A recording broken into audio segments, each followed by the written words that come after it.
잡을 포, 고래경, 고래잡이를 뜻하는 한자어 포경. 최근 1년 동안 일본은 국제사회로부터 강한 비판을 받으면서도 이에 아랑곳하지 않고 상업적 고래잡이를 강행하고 있어 논란이 되고 있죠. 현재 한국을 비롯해 전 세계 많은 나라가 가입해 고래에 관한 자원연구조사와 고래보호조치 활동을 하고 있는 국제기구 국제포경위원회에서는 일본이 연구 목적이라는 명분으로 꾸준히 고래를 잡아왔는데, 이는 사실상 상업적인 고래잡이로 판명돼 즉시 고래잡이를 중단할 것을 권고했고, 일본의 우방국이었던 호주가 일본의 만행을 보다 못해 국제사법재판소에 이를 제소한 바 있습니다. 그리고 지난 2014년 국제사법재판소에서는 연구 목적이라 우기는 일본에 고래잡이를 금지한다는 판결을 내렸는데, 이후 일본은 여기서 멈추지 않고 고래에 관한 새로운 조사 프로그램을 만들어 다시 상업적 고래잡이를 재개했고, 오히려 국제포경위원회에 이번 기회에 상업적 포경을 허용하자고 역으로 제안하는 등 막 나가기 시작합니다. 물론 일본의 상업 포경 제안은 부결되었고, 지난해 6월 말 일본은 IWC를 탈퇴하고는 본격적인 상업 고래잡이를 강행하고 있는 것이죠. 한국과 일본의 역사와 관련된 강제징용 등의 문제에서는 그렇게 국제법을 준수해야 한다고 강조하더니, 고래잡이와 관련해서는 자신들의 문화라며 국제규범을 대놓고 무시하는 부조리를 보여줍니다. 일본처럼 자연 생태계를 파괴하며 지구상에 홀로 살아가는 나라가 있는가 하면 살아있는 식물관 혹은 7번째 대륙이라고 불리며 자연의 거대한 기록을 품고 살아가고 있는 섬나라도 있습니다. 그 주인공은 바로 지구상에서 4번째로 큰 섬이자 한 번쯤은 들어봤을 법한 아프리카 남동부에 위치한 최대의 섬나라 마다가스카르입니다. 마다가스카르는 프랑스의 식민 지배를 받다가 1960년에 독립한 인구 2,769만 명의 국어인 마다가스카르어와 프랑스어를 사용합니다. 수도는 안타나나리보, 종교는 토착신앙과 기독교가 대부분을 차지하고, 마다가스카르는 아이스크림, 커스타드, 핫초콜릿 등에 사용되는 바닐라의 원산지로 세계 바닐라 생산의 약 40%를 맡고 있을 정도죠. 우리가 흔히 먹을 수 있는 일반적인 바닐라 맛 아이스크림에는 대부분 설탕의 단맛이 베이스인 합성 바닐라 향이 첨가된 것으로, 마다가스카르의 천연 바닐라의 달콤함은 좀 다르다고 합니다.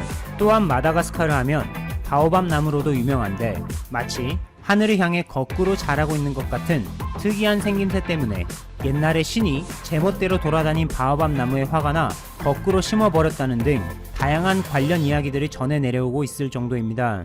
마다가스카르 모론다바 시내에 가까이 위치한 바오밥 에비뉴에는 최장 2000년 이상의 세월을 견뎌온 바오밥 나무들의 군락이 있고, 수도 안타나나리보에서 차로 약 4시간 정도 거리에 위치한 안다시베 국립공원에는 멸종 위기종으로 지정된 여우 원숭이가 살고 있습니다.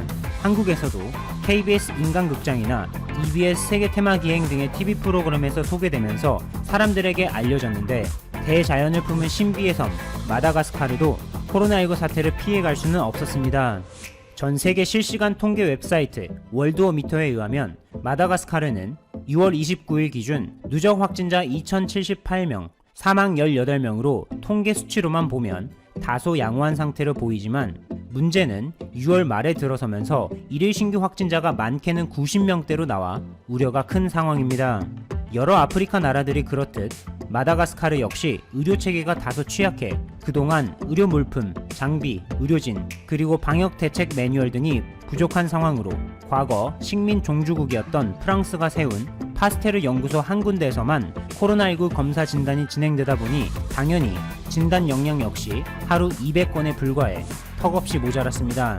그런데 최근 안드리 라조엘리나 마다가스카르 대통령이 직접 한국에 감사를 표하며 의학 발전에 한 획을 그었다며 극찬하는 일이 있었는데, 현지 시간 지난 25일 주 마다가스카르 한국 대사관에 의하면 한국에서 지원한 진단키트와 의료장비 덕분에 이를 바탕으로 마다가스카르에 처음으로 독자적인 감염병 연구소를 설립할 수 있었던 것입니다. 첫 감염병 연구소 개관식에는 마다가스카르 대통령을 비롯해 외교부, 보건부 장관 등이 참석했는데, 독립 60주년과도 겹쳐 역사적인 의미와 함께 한국의 감사한 마음을 표현하는 자리가 됐습니다. 이번에 국립감염병 연구소를 설립하면서 진단 역량이 무려 5배인 하루 1000건으로 크게 증가했고, 한국이 진단키트 26,600회분을 지원해 현재 28,000회분의 보유분을 비축할 수 있게 됐습니다. 그런데 마다가스카르에는 이번 코로나19 사태 훨씬 이전부터 한국에 아낌없는 도움이 있었다는 놀라운 이야기가 들려와 화제가 됐습니다. 앞서 언급했듯이 마다가스카르는 의료체계가 매우 취약한데 그 예로 인구 1000명당 의사 수가 0.16명에 불과해 몸이 아파도 병원에서 의사 선생님에게 진료를 받기가 매우 어렵다는 것을 나타냅니다. 특히 오지에는 병원조차 없어 많은 주민들이 가벼운 질병으로도 제때 적절한 진료를 받지 못해 목숨까지 잃는 경우가 많다고 합니다.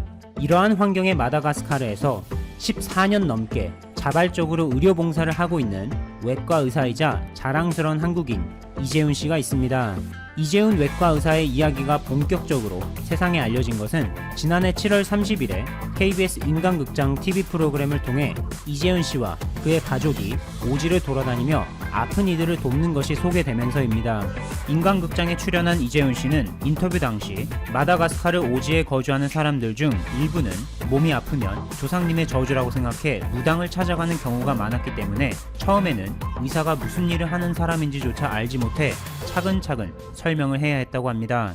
또 한 번은 항생제와 해열제를 처방해 단 30분 만에 열이 내리자 일부 환자들은 머리부터 발끝까지 신이 내려왔다고 표현하면서 본의 아니게 자신이 의사에서 하루아침에 영험한 무당이 된 이야기 등 오지를 다닐 때마다 예상하지 못한 수많은 변수들로 어려움이 많지만 의료 혜택을 전혀 받지 못한 사람들에게 무언가를 꼭 해주고 싶다는 생각에 가슴이 뛴다며 마다가스카르가 제2의 조국 같다고 말합니다.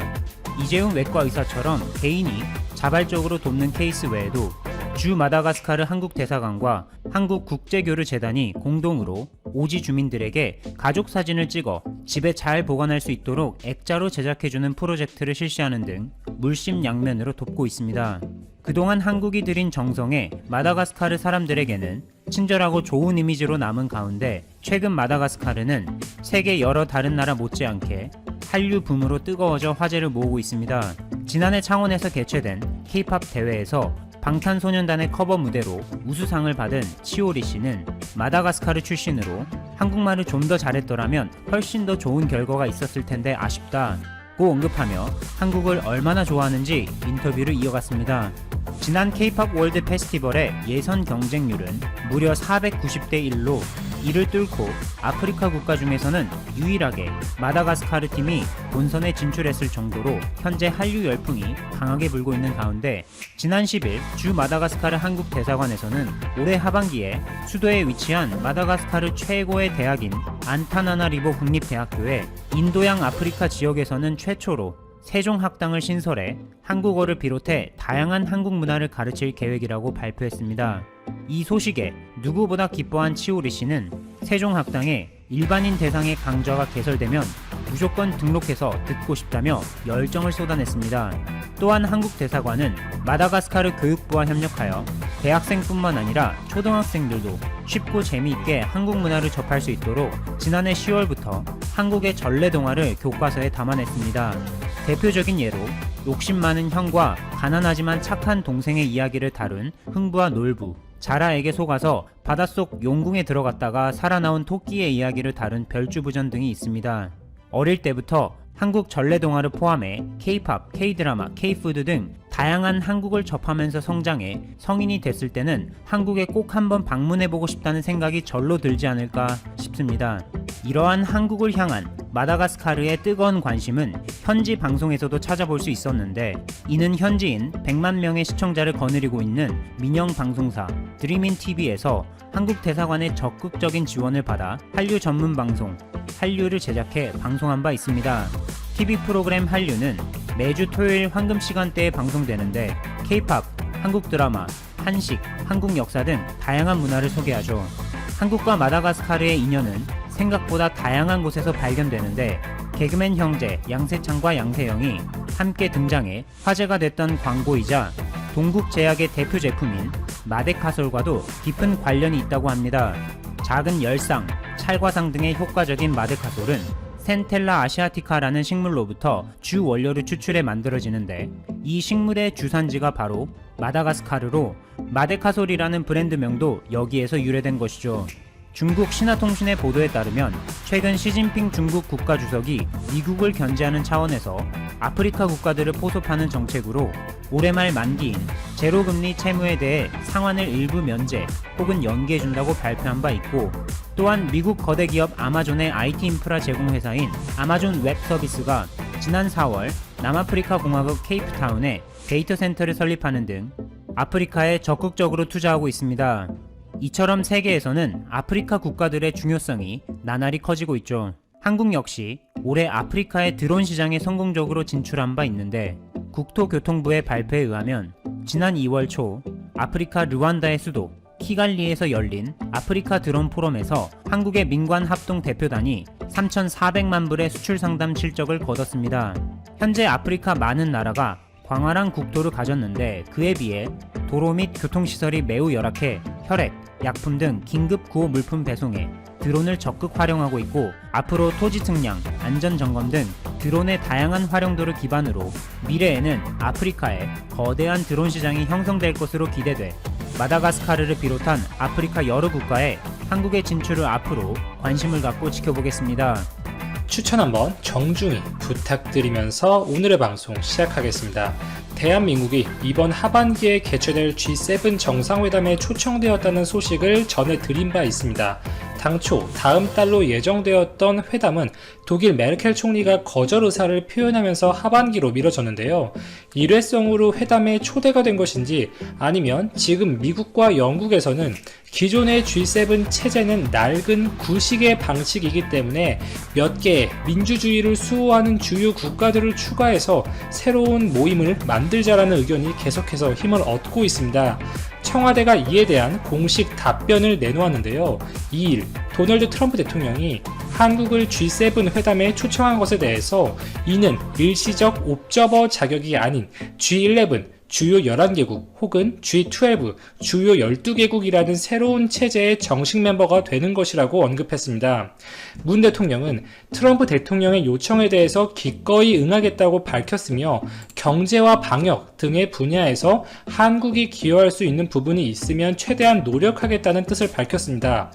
강민석 청와대 대변인 역시 이날 브리핑에서 G11, G12로 전환될 가능성이 커진 상황이라고 직접 언급하면서 이는 대한민국의 국격 상승과 국익에 큰 도움이 될 것이라고 언급했습니다. 한국과 함께 초청된 국가들을 보면 호주, 인도, 러시아가 있습니다. 이 중 가장 먼저 한국 측에 연락이 갔다고 합니다. 한국이 흔쾌히 응하면서 미국도 G11, G12로의 확대를 공식 추진할 예정이라고 하고, 호주는 당연히 미국의 제안을 받아들이겠죠. 이미 스콧 모리슨 호주 총리가 해당 제안에 대해서 매우 긍정적인 사안이라고 언급을 하기도 했고, 인도는 공식적 입장을 내어놓지는 않았지만 현지 언론들의 반응은 거부할 이유가 없는 제안이라고 보는 상태입니다.